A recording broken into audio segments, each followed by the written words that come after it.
حضرت ابو بکر صدیق رضی اللہ تعالیٰ عنہ وصال ہو رہا ہے، شدید بیمار ہے، بڑے شدید، اور اتنی سخت حالت ہے کہ مدینے میں نئے سرے سے لوگ کہتے ہیں اندھیرا چھایا، نئے سرے سے۔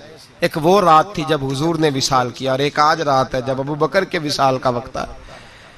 حضرت ابو بکر صدیق کے پاس درجنوں لوگ گئے، آپ کے بعد کیا ہوگا؟ جناب صدیق اکبر نے فرمایا عمر کو بلاؤ، عمر کو۔ حضرت فاروق اعظم تشریف لائے تو جناب ابو بکر صدیق نے صحابہ کے مجمع پہ نظر ڈالی اور ایک تاریخی جملہ کہا، تاریخی جملہ، فرمانے لگے میں دنیا سے جا رہا ہوں، یہ وہ وقت ہے جب بہت بڑا جھوٹا بھی سچ بولنے لگتا ہے۔ وہ سامنے مجھے قبر نظر آ رہی ہے، بہت بڑا جھوٹا بھی سچ بولتا ہے اس موقع پر۔ فرمایا میری تم سے گزارش ہے کہ میرے بعد عمر فاروق کو اپنا امیر بنا لینا۔ حضرت عمر دوڑ کے آئے، کہنے لگے حضور میں ڈنڈے کی زبان بولنے والا شخص ہوں، مزاج میں سختی ہے، کس طرح کام چلے گا؟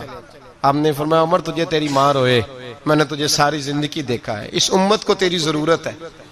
حضرت عمر فاروق کو پابند کیا تو ایک صحابی پھر بولے، کہنے لگے ابو بکر اللہ کے پاس جا رہے ہو، کیا جواب دو گے؟ حضرت ابو بکر صدیق فرمانے لگے رب کریم نے اگر مجھ سے پوچھا نا میرے بعد میرے محبوب کی امت کا کیا کر کے آیا ہے تو میں عرض کروں گا اے اللہ جو تیرے بندوں میں سب سے اچھا تھا اسے مسلمانوں کا نگران بنا کے آیا، جو سب سے بہترین تھا۔ بیٹے موجود ہیں، بھتیجے موجود ہیں، مسلمان ہیں، صحابی ہیں، نمازی ہیں، فرمایا جو سب سے اچھا ہے تقوی کے لحاظ سے، پرہیزگاری کے لحاظ سے میرٹ بنائے، کبھی زیادتی نہ کریں، کبھی زیادتی نہ کریں، کبھی ظلم نہ کریں۔ ایک بات سنانے لگا ہوں آپ کو، بڑی اہم بات۔ حضرت امام محمد بن حسن شیبانی رحمۃ اللہ علیہ بیٹے کا رشتہ لے کے گئے، اور ایسے گھر میں رشتہ طے ہونے لگا جس گھر کی بہت بڑی بات تھی، بہت بڑی بات، مکمل ہو گئی بات چیت۔ یہاں تو ہمارا حال یہ ہے کہ لوگ ڈی سی کالونی میں کرائے کا مکان خریدتے ہیں رشتہ کرنے کے لیے، ادھار 3-4 گاڑیاں پکڑ کے کھڑی کرتے ہیں۔ میرے پاس طلاق کے کیس آتے ہیں تو پھر مجھے سننے کا موقع ملتا ہے یہ باتیں۔ کرائے کا مکان لیا، 3-4 گاڑیاں، 2-4 گن مین، اتنی دیر جتنی دیر بچی کا رشتہ، جب شادی ہو گئی تو پھر گاؤں چلے گئے، گاڑیاں واپس ہو گئی۔ اب جو رشتہ گاڑی کی بنیاد پہ ہوا تھا وہ کتنی دیر قائم رہ سکتا ہے؟ ختم ہو گیا۔ جتنی دیر گاڑی تھی قائم تھا، جتنی دیر مکان تھا قائم تھا، وہ ختم ہو گیا۔ رشتے جو ہوتے ہیں وہ اعتبار پہ قائم ہوتے ہیں۔ تو امام محمد بن حسن بیٹے کا رشتہ کرنا چاہتے تھے تو ایک گھر کے اندر رشتہ کیا بچے کا، بڑے نیک لوگ تھے، پرہیزگار تھے، رشتہ طے ہو گیا۔ ایک شام امام محمد بن حسن شیبانی ان کے گھر گئے تو فرمانے لگے تمہاری بیٹی کو کتنے رشتے ملتے تھے؟ انہوں نے کہا حضرت سارا بغداد جتنے معززین نیک لوگ تھے سب رشتہ دیتے تھے، لیکن جب آپ کے گھر کا پتہ چلا تو آپ کی بزرگی، آپ کی محبت، آپ کا پیار، آپ کا وقار، دبدبا، ہم نے سوچا کہ اگر امام صاحب کے گھر میں بیٹی چلی جائے تو کیا بات ہے۔ آپ فرمانے لگے تم اپنی بیٹی کی شادی کہیں اور کر لو۔